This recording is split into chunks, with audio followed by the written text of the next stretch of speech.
Dans ce polar engagé et puissant, Franck Tillier nous emmène à Northville, une ville minière isolée dans le Grand Nord canadien. Le décor est planté. 2 personnages sont au cœur de cette histoire.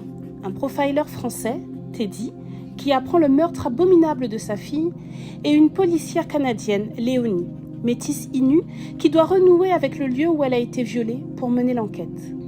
Cette histoire addictive, avec ses magnifiques descriptions et ses personnages complexes, nous immerge dans un décor glaçant, mais nous parle également de la situation que vivent les réserves autochtones.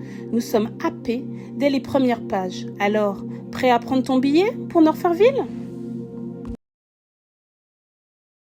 Barbara Abel nous plonge dans un thriller psychologique qui nous tient en haleine du début à la fin. Adèle mène une vie paisible, qui ne laisse pas de place au hasard. Elle est mariée à Bertrand et a un fils Lucas de 8 ans.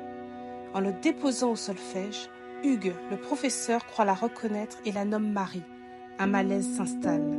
Des secrets de famille, des mensonges, de la manipulation, de l'emprise.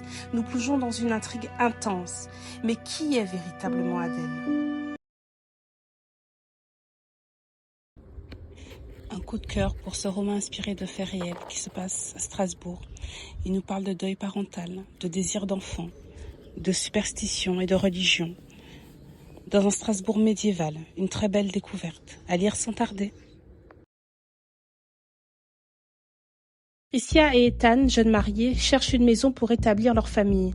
Ils décident de visiter un manoir isolé appartenant à une psychiatre disparue depuis 4 ans. Bloqué par une tempête de neige sur place, ce manoir n'a rien du cocon espéré. Déterrer des secrets est un jeu dangereux.